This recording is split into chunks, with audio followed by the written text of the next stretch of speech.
Facebook now. Live on Facebook. Wow. Yeah, just roll with the drops.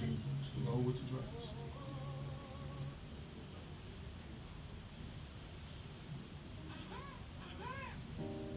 Hey, what's going on, Commish? I see you, man.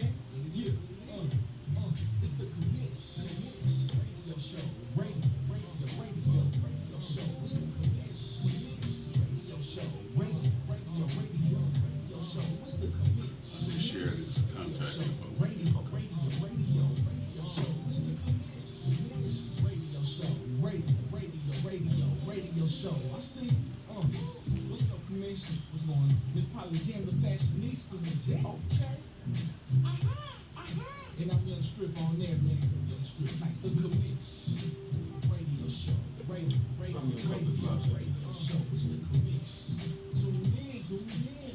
I know you're gonna dig this. Tuning in. Evelyn Lawson's tuning in. Councilman Kevin Felton's tuning in. Let's let them hear some drops, man. Pastor Freddie Haynes. I listen to the Commish Show on the Fishbowl for my social activism information so I can be a better agitator.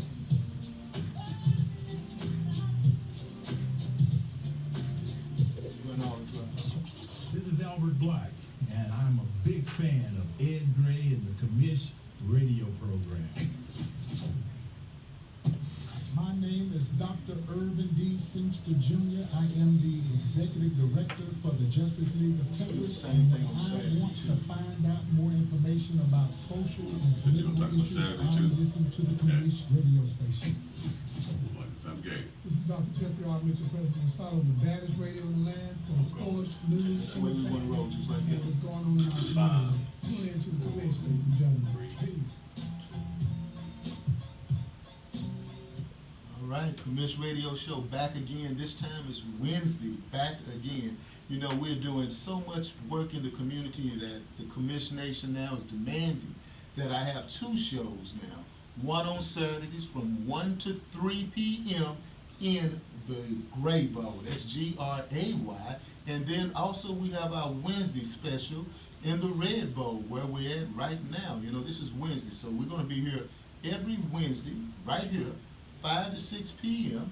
Lord says the same, right here in the Red Bowl. That's the Red Bowl because, well, we're in the Red Studios. But on Saturdays, you can catch us right there in the Gray Bowl. You can also catch me on Inside Texas Politics at 9 on 8.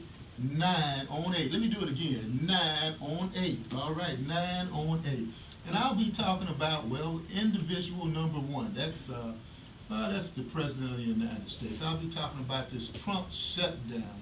And stay tuned for that. I'm going to hit you to a couple of things that you may or may not have already known what's going on with the shutdown. But that being said, that's where you can catch us. Catch us this weekend. Catch us this weekend. I'm going to be rolling out another one of my shows. We're having various shows in the community, and one of the shows that we're going to do is building up black entrepreneurship, also showing black consumers how they can, keep those dollars in your pockets, keeping those dollars in your pockets. Black power means nothing unless you have green power. The only color in America that really means anything, it's not black or white, it's not even gray, it's green. So stay tuned to that. Stay tuned to that. Wheels are us. Check out Benny Franklin. Check out Benny Franklin and the boys. Chris Howell in the huddle with Chris Howell. February 9th. February 9th, we will be in Dallas doing our deal with Chris Howell in the huddle. That being said, I can't leave anybody and anything out. The North Dallas Gazette. Now, the way I do things, I have a historical bent. I normally put history with the present and also put them together into intersectionalities. That's a big word that PhD people like Dr. Marvin Dulaney, who's right beside me, can tell you about. But the intersectionality of the past and the present and how it connects together to build a future. Well, the North Dallas Gazette, you will be able to read about the intersectionality of politics, of how this Trump shutdown is affecting the United States of America. I think I got it all now. All right. I think I got it all now, Dr. Dulaney. Everyone's tuned in right now because it's Black History Month. And as I said before, last time we were talking, it was this past Saturday, right? Yes, it was at the African American Museum in Dallas. That's right, that's right. So tell the people who you are. I know who you are, because I did introduce you in front of Alpha Phi Alpha fraternity, I believe it was 2 Martin Luther King days ago. 2017. Right, you got a standing ovation. You said you hadn't even said anything. Yeah. Tell us who you are. I'm a retired history professor from the University of Texas at Arlington. Again, my full name is Dr.Marvin Dulaney, graduate of Central State University in Ohio, which was an HBCU, or which is still an HBCU. And of course, I got a master's and PhD at Ohio State University. I've been doing, or studying, researching, writing, teaching African American history for about 50 years. 50 years. 50 years, yes. I go all the way back to what we call the Black Studies movement that started in this country in the late 1960s, where many of us were attempting to make sure that our children, as well as white children, came to understand the African American experience. I was a victim of the American education system in that in my little small town in Alliance, Ohio, I went through 12 years of education and I didn't learn about one single African or African American man or woman who had ever done anything in history. It was like, I'll just say, a complete whitewash. No pun of the intended. curriculum. Yeah, no pun intended. But so it took me going to an HBCU, Central State University, to learn about my own history, my own culture. To, for example, not be ashamed of Africa, to understand our traditions in music, in literature, and in our culture in general. You know, I lived the culture because my family was from Alabama, and so we were steeped in Where about in Alabama? Troy, Alabama, which Okay. is just That's what Troy State's there, right? yeah, where Troy State is, and which John Lewis is from Troy State, Troy, Alabama, and so I understood the African American experience because I lived it. Because both my parents, you know, Southern traditions, food, folklore, music, religion, and so I had all of that, but I didn't know what it meant at the time. So, as I said, I was miseducated for basically 12 years by not learning about my history and my culture, then going to Central State, and being spurred literally by what I call the Black Studies movement, where many African Americans across the country, particularly on college campuses and at universities, fought, agitated, demonstrated, picketed, boycott, forcing universities to include the African American experience in the curriculum. My university, Ohio State University, had a major revolution in 1970 in which black students and white students shut the campus down because they had never taught a black history course, they had never taught a black literature course. Did you was part of that shutdown? No, I didn't get there till 72. Okay. But I read about it and heard about it. So, and when I got there, of course, I learned a lot about the demonstrations, the riots, and the strikes of 1970. And it was very beneficial because they started one of the first Black Studies programs, and Black Studies departments on any college or university in the country. And that, of course, that department still exists there. It was very unique. Unlike most colleges and universities, the Black Studies Department at Ohio State University tried to connect with the African American community. One of the things that they did was they created a Black Studies Community Extension Center on the east side of Columbus in the African American neighborhood. So they could try to connect what we call town and gown. So, for example, if Angela Davis came to campus, and this is actually what happened, she spoke on campus, and then she went to the Black Studies Community Extension Center and spoke there to the actual African American community. They had sickle cell anemia screening. You could get your Social Security card there. And so literally, the Black Studies Department, as a result of those protests in 1970, spring of 1970, forced Ohio State University to be more responsive and to give back more to the African American community in Columbus, Ohio. So Again, that was unheard of. That that a college or university would literally reach out to the community to do community education, to do programming, and to as I said, link town and gown. And unfortunately, we've lost a lot of that momentum 50 years later.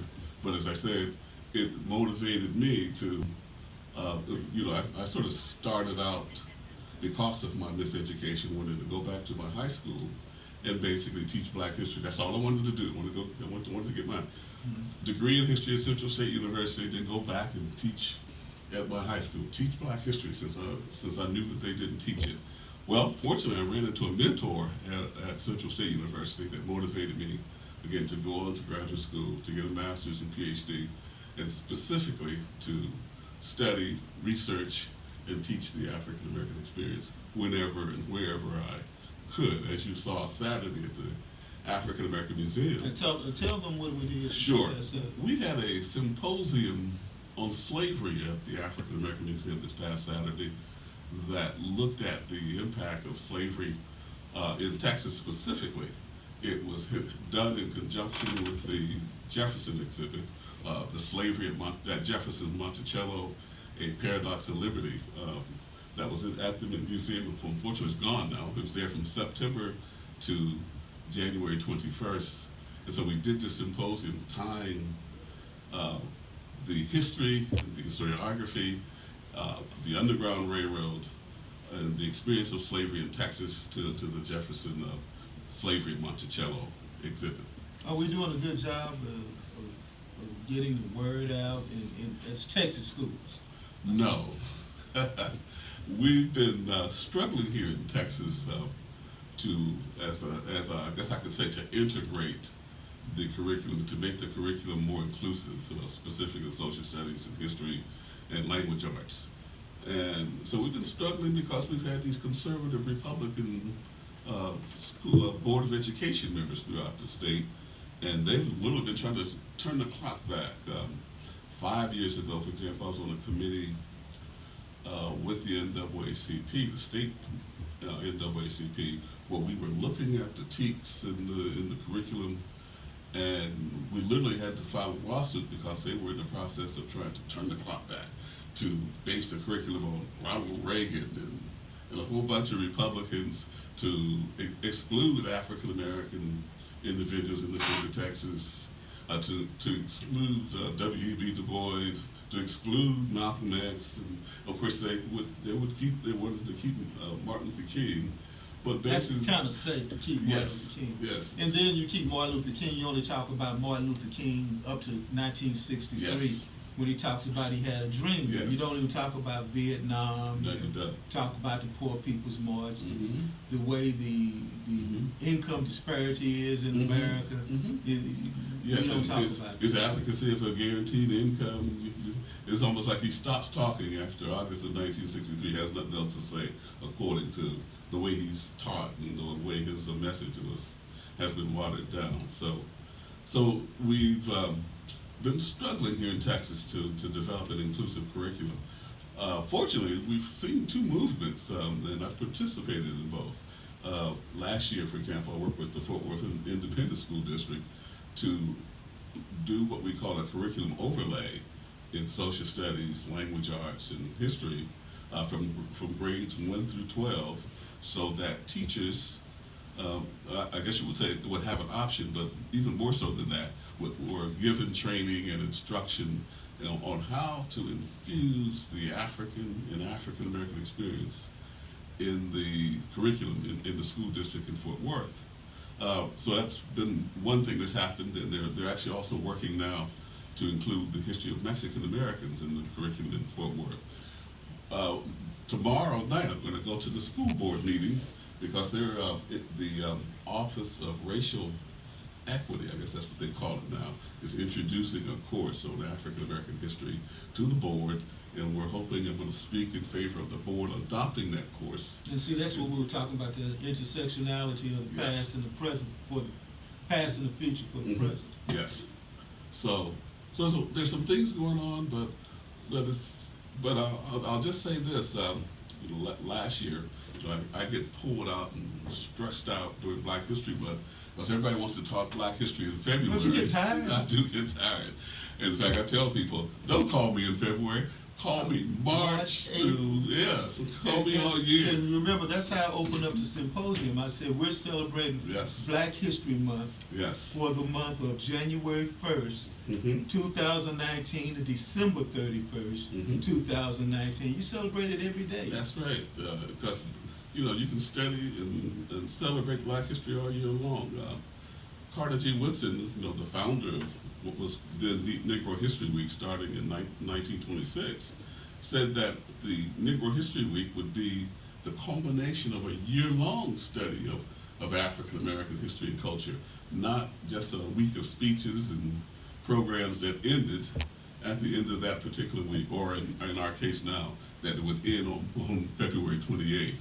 So it's been a struggle to get our history and culture included in the curriculum and to make it as popular, and then I'll just say this: to create the same myths we get from the normal American history and American literature and courses in American culture, but we're still working at it.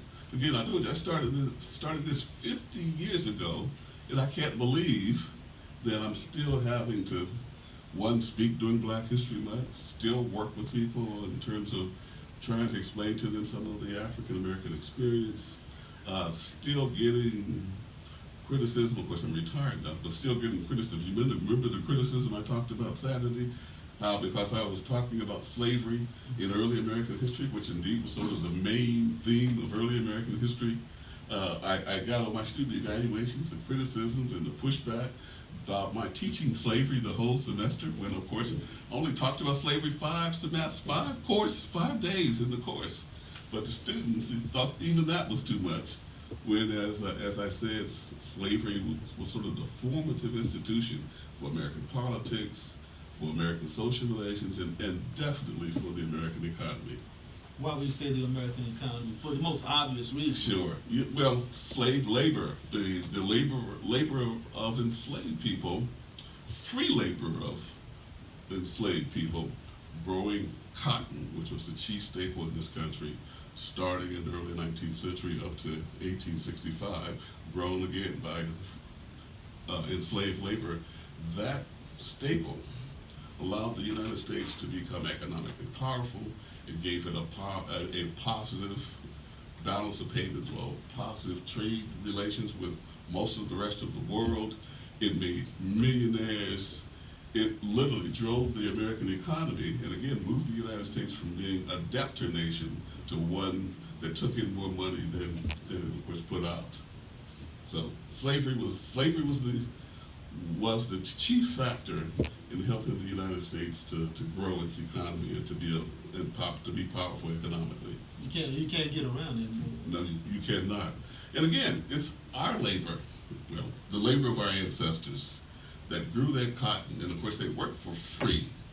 And if you look at some of the research that has been done, Randall Robinson, for example, in this book called The Debt, published almost 20 years ago, talked about the fact that because of slavery, African Americans lost some $10 trillion of income in wealth. Then, of course, he balanced that and said and showed that even after slavery was over, because of discrimination and segregation, African Americans lost an additional $10 trillion in income, in wealth, from 1865 to the 1980s. So it's been our labor, it's been the discrimination against us which allowed people to sort of benefit from our labor and our work, and the fact that we could not participate fully in the economy of this country that has allowed this country to grow economically and to become economically powerful. So that's that economics I was talking about earlier. Yes.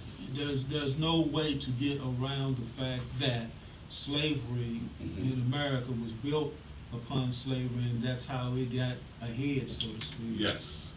Slavery is the sort of the machine that drove.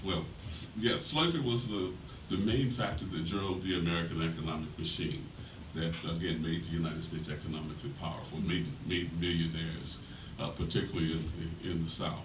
You know, they fought a civil war over slavery because the Southern planters and slaveholders knew that the basis and foundation of their wealth was enslaved labor.